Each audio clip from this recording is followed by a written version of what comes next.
Baik, di sini saya akan menjelaskan tentang materi limit fungsi aljabar. Nah, sebelumnya kita harus tahu apa itu limit fungsi aljabar ya. Nah, pada dasarnya limit adalah suatu nilai yang menggunakan pendekatan fungsi ketika hendak mendekati nilai tertentu. Singkatnya, limit ini dianggap sebagai nilai yang menuju suatu batas.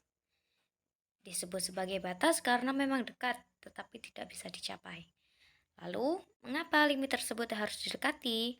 Karena suatu fungsi biasanya tidak terdefinisikan pada titik-titik tertentu, meskipun suatu fungsi itu seringkali tidak terdefinisikan oleh titik-titik tertentu, tetapi masih dapat dicari tahu berapa nilai yang dapat didekati oleh fungsi tersebut.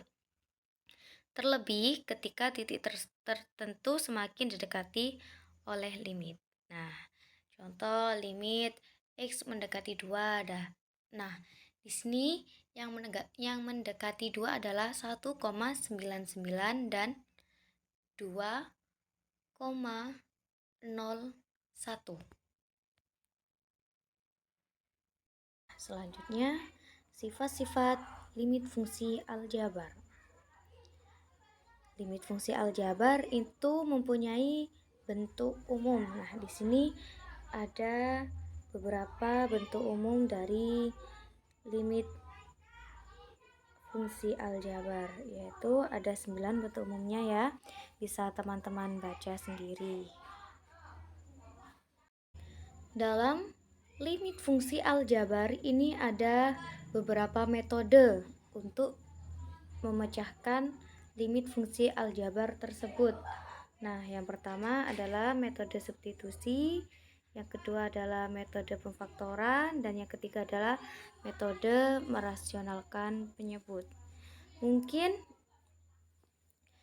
istilah-istilah ini tidak asing lagi bagi teman-teman ya, apa itu substitusi, apa itu pemfaktoran, dan apa itu merasionalkan penyebut. Metode yang pertama yang bisa kita gunakan untuk memecahkan limit fungsi aljabar adalah dengan metode substitusi. Bagaimana metode substitusi itu? Nah, ini ada contoh soal ya. Limit X mendekati 2. Karena kita memakai metode substitusi, maka setiap X kita ganti dengan 2. Nah, ini itu limit X mendekati 2, fungsinya adalah 2x pangkat 2 plus 3x min 2 per x min 1. Setiap x kita ganti dengan 2, jadinya jadi 2 kali 2 pangkat 2 plus 3 kali 2 min 2 per 2 plus 1, dan hasilnya ketemu 4. Kemudian yang kedua ada metode pemfaktoran. Nah, pemfaktoran ini kita gunakan apabila kita menggunakan metode substitusi tadi menghasilkan 0 per 0. Lah, 0 per 0 itu kan jadi tidak terdefinisikan nilainya kan. Nah, itu kita menggunakan metode pemfaktoran. Nah, ini di contoh soalnya limit X mendekati 3 dari fungsi X pangkat 2 min 9 per X pangkat 3 min 27. Kalau kita pakai metode substitusi, nanti hasilnya akan 0,0 per 0.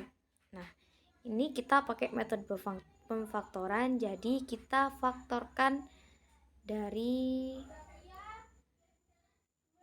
bentuk fungsinya. X pangkat 2 min 9 kita faktorkan, ketemu X min 3 dikali X plus 3. Kemudian yang X pangkat 3 min 27 kita faktorkan, ketemunya X min 3 dikali X pangkat 2 plus 3X plus 9. X min 3 kita X min 3, di atas ada X min 3 dan di bawahnya juga ada X min 3. Berhubung ini perkalian, kita bisa pakai coret-coret ya. Ini kita coret, jadinya tinggal X plus 3 per X pangkat 2 plus 3X plus 9. Kemudian kita substitusikan, berhubung ini adalah nilai yang berhubung ini soalnya adalah limit X mendekati 3, jadi setiap X kita ubah menjadi 3. Dan ketemu hasilnya adalah 2 per 9. Untuk metode yang ketiga yaitu merasionalkan penyebut. Seperti contoh itu limit X mendekati 2 dari fungsi X pangkat 2 min 3X plus 2 per akar X min 2. Nah, ini kita kalikan dengan bentuk sekawan dari penyebutnya ya. Karena penyebutnya adalah akar X min 2, jadi kita kalikan dengan akar X min 2. Nah, itu yang X pangkat 2 min 3X plus 2 itu kita faktorkan terlebih dahulu. Dan silakan dipahami untuk berikutnya.